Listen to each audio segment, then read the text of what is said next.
जन सुराज पर आपको भरोसा विश्वास करना चाहिए कि नहीं, इसका सीधा फॉर्मूला ये है कि मान लीजिए कि आपको कोई रोग हुआ है। चीनी के रोग आजकल घरे घर भइल बा, तरवा जा तनी दवाई करावे, एगो डॉक्टर से करैनी, चीनी कंट्रोल भइल, फिर बढ़ गई, फिर दूसरा डॉक्टर के यहाँ गईनी, एकमा में ना इलाज भइल छपरा गईनी, छपरा में ना इलाज भइल आदमी पटना दिल्ली भी जाता, फिर थक हार के आदमी कहता भैया चीनी के रोग ठीक ना हुई, अब संयम करके खाए पिए में संयम रखी, यही से राहुल उपाय चली।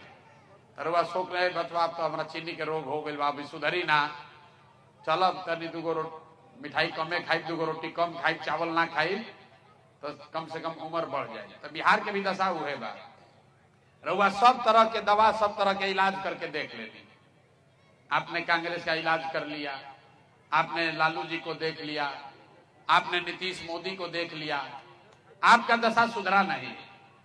जैसे चीनी के रोग होला उससे आदमी जल्दी मरे ना, लेकिन वो अंदर अंदर घून के तरह आपका शरीर खराब कर देता है। तो बिहार का भी दशा वही है, जी रहे हैं हम लोग, थोड़ा बहुत सुधार हो जाता है, वो सड़क बन जाता है, वो ट्रेन आ गई, बिजली आ गई, इतने में आदमी कहता चलो भाई काम चल रहा बा। लालू के समय के मुकाबले कुछ स्थिति सुधरल बा, लेकिन आदमी कैसा घसीट घसीट के चल रहा बा।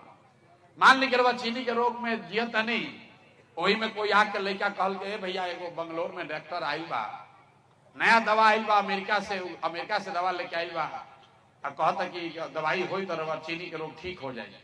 तो का करब, चल रे बचवा ले चलो, चल तन देख लिया जाओ।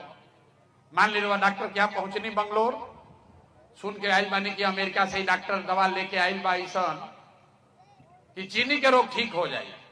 डॉक्टर साहब के यहाँ गई नहीं, डॉक्टर साहब कहियन कि पूरा गारंटी तो नहीं है, लेकिन 50% चांस बाकी दवाइया खाई तो ठीक हो भी सकेला, ठीक नहीं हो सकेला। तरुआ का कहो कि चलो पहले तो देखिए ले बानी कि ठीक नहीं हो, 50% चांस बा ना, दो भाई वे देख के ट्राई करता नहीं। तो जन सुराज वही नई दवा है, ठीक हो भी सकता है, खराब भी हो सकता है, लेकिन आपके पास पहले से जो 4 दल है वो एक्सपायर दवा है, उसको खा लिए, देख लिए, पचा लिए, उससे कोई फायदा नहीं। अब तय आपको करना है कि आप नया दवा ट्राई कीजिएगा कि पुरनके एक्सपायर दवा खाते रहिएगा। तो भैया एक्सपायर दवा तो कोई ना खाई, समझदारी तो यही में बाकी जो हम दवा एक्सपायर हो गई बा ओकरा के फेंकल जाओ, और जौन नया दवा आयल बा देखल जाओ शायद काम कर भी सकेला, काम ना भी कर सकेला। तो हम आपको ये दावा नहीं कर सकते हैं कि हमको वोट दीजिएगा, हमारा बात मान लीजिएगा, जन सुराज का सरकार बन जाएगा तो सब सुधर जाएगा, लेकिन सुधार हो सकता है, होने की दिशा में काम हो सकता है।